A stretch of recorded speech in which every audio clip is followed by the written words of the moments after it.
உயிர்த்தெழுந்த இயேசு கிறிஸ்துவின் வல்லமை ஊழியங்கள் வழங்கும் வசனப் பெட்டகம். இயேசுவே கர்த்தர். இயேசுவையே தேவன் ஆண்டவரும் கிறிஸ்துவுமாக்கினார். இயேசுவே ராஜாதி ராஜா, கர்த்தாதி கர்த்தா.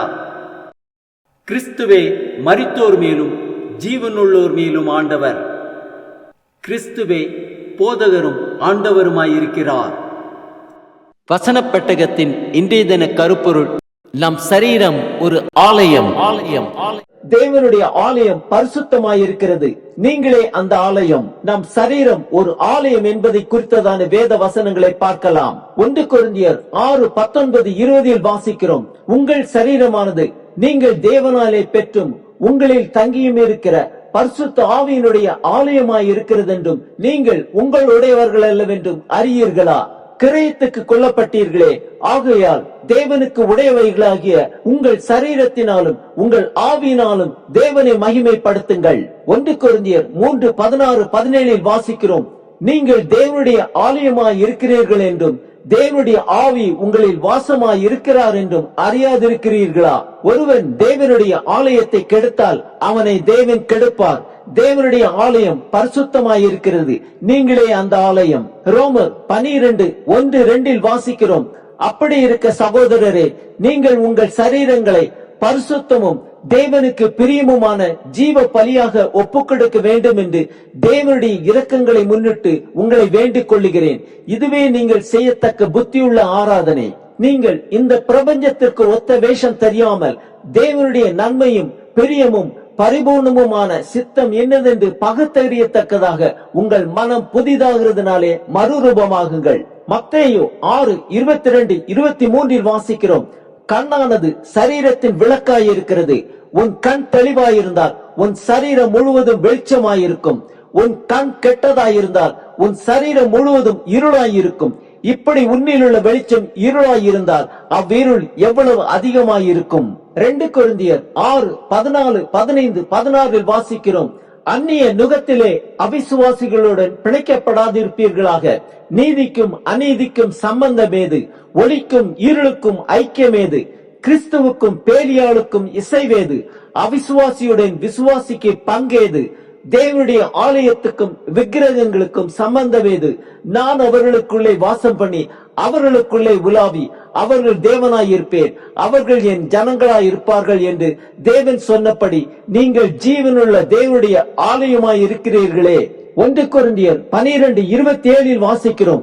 நீங்களே கிறிஸ்துவின் சரீரமாயும் தனித்தனியே அவயவங்களுமாயிருக்கிறீர்கள். 1 கொரிந்தியர் 6:13 வாசிக்கிறோம்.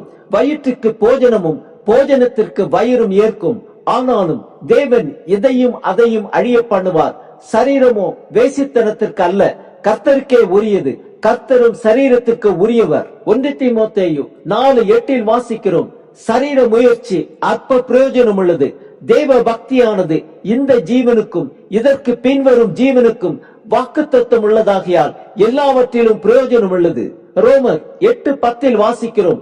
மேலும் கிறிஸ்து உங்களில் இருந்தால் சரீரமானது பாவத்தின் நிமித்தம் மரித்ததாயும் ஆவியானது நீதியின் நிமித்தம் ஜீவனுள்ளதாயும் இருக்கும். 2 கொரிந்தியர் 4:6-7 வாசிக்கிறோம். இருளிலிருந்து வெளிச்சத்தை பிரகாசிக்க சொன்ன தேவன் இயேசு கிறிஸ்துவின் முகத்தில் உள்ள தமது மகிமையின் அறிவாகிய ஒளியை தோன்ற பண்ணும் பொருட்டாக எங்கள் இருதயங்களிலே பிரகாசித்தார். இந்த மகத்துவமுள்ள வல்லமை எங்களால் உண்டாயிராமல் தேவனால் உண்டாயிருக்கிறது என்று விளங்கும்படி இந்த பொக்கிஷத்தை மண்பாண்டங்களில் பெற்றிருக்கிறோம். கலாத்தியர் 2:20 வாசிக்கிறோம்.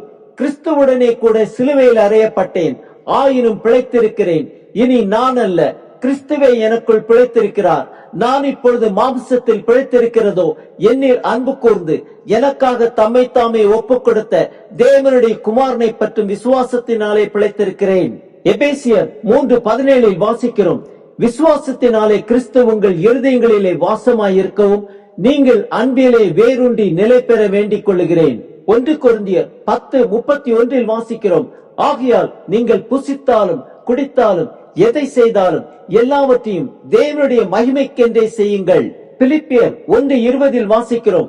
நான் ஒன்றிலும் வெட்கப்பட்டு போகாமல் எப்பொழுதும் போல இப்பொழுதும் மிகுந்த தைரியத்தோடு ஜீவனாலாகிலும் சாவினாலாகிலும் கிறிஸ்தையின் சரீரத்தினாலே மகிமைப்படுவார் என்று எனக்கு உண்டாயிருக்கிற வாஞ்சைக்கும் நம்பிக்கைக்கும் தக்கதாய் அப்படி முடியும். ஆம், தேவனுடைய ஆலயம் பரிசுத்தமாயிருக்கிறது. நம் சரீரமே அந்த ஆலயம்.